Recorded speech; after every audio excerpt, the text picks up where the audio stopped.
जय भीम, नमो बुद्धाय, जय किसान, विजय विज्ञान। आपका दोस्त, आपका भाई बीपी सिंह यूपी वाला। आज हम बात करेंगे एक व्यक्ति विशेष पे, एक ऐसे इंसान के बारे में जिसकी बराबरी करना मुश्किल ही नहीं नामुमकिन है। एक ऐसे महामानव के बारे में जिसने हमारे भारत देश के लिए क्या कुछ नहीं किया। आज हम बात करेंगे डॉक्टर बाबा साहेब भीमराव अंबेडकर की शिक्षा के बारे में सबसे बड़े विद्वान का नाम लिया जाता है तो सबसे पहला नाम भारतीय का आता है और वो नाम है डॉक्टर बाबा साहेब भीमराव अंबेडकर।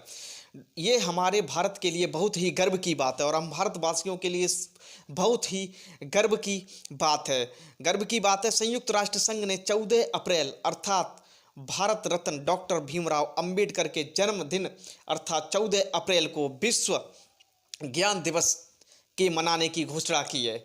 और आज 14 अप्रैल बाबा साहब के जन्मदिन को भारत ही नहीं पूरा विश्व अंबेडकर जयंती के रूप में मनाता। विश्व रत्न बाबा साहब भीमराव अंबेडकर का जन्म 14 अप्रैल सन 1891 ईस्वी में मध्य प्रदेश के मऊ शहर में हुआ था। इनके पिता का नाम रामजी सकपाल था, जो कि सेना में एक सूबेदार थे। बाबा साहब भीमराव अंबेडकर की माता का नाम भीमाबाई था और बाबा साहब भीमराव अंबेडकर अपने माता पिता की 14वीं संतान व आखिरी संतान थे। बाबा साहब भीमराव अंबेडकर की 2 शादियां हुई थी, जिसमें पहली पत्नी का नाम रामाबाई था और दूसरी पत्नी का नाम सविता अंबेडकर था। बाबा साहब भीमराव अंबेडकर की और रामाबाई की 5 संतानें थीं, जिसमें 4 संतानों की मृत्यु बचपन में ही हो गई थी। डॉक्टर बाबा साहब भीमराव अंबेडकर विश्व के सबसे अधिक शिक्षा प्राप्त व्यक्ति थे। उनके पास टोटल 32 डिग्रियां थीं और सन 1990 में उन्हें भारत रत्न यानी भारत का सर्वोच्च नागरिक सम्मान भी दिया गया। इतना ही नहीं, ऐसा कोई क्षेत्र नहीं था जिसकी जानकारी बाबा साहब भीमराव अंबेडकर को न हो।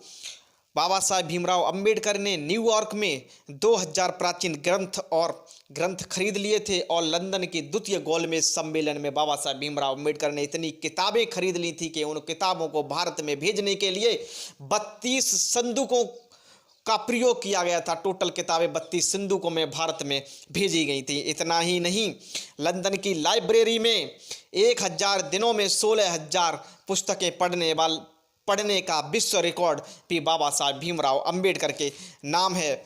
और बाबा साहब भीमराव अंबेडकर ही एक ऐसे व्यक्ति थे जिन्होंने अपनी खुद की लाइब्रेरी में 50,000 पुस्तकें रख रखी थीं। इतना ही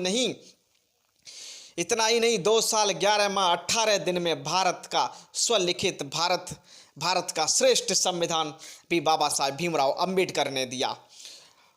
इतना ही नहीं, बाबा साहब भीमराव अंबेडकर ही स्वतंत्र भारत के प्रथम कानून मंत्री बने। 6 दिसंबर सन 1956 को दिल्ली में अपने निवास पर 64 वर्ष की आयु में बाबा साहब भीमराव अंबेडकर का परिनिर्वाण दिवस हुआ। और बाबा साहब भीमराव अंबेडकर का अपने अनुयायियों का एक संदेश था। बाबा साहब भीमराव अंबेडकर ने जो संदेश दिया था वो ये था: शिक्षित बनो, संगठित रहो और संघर्ष करो। और 6 दिसंबर सन 1956 को ऐसे महामानव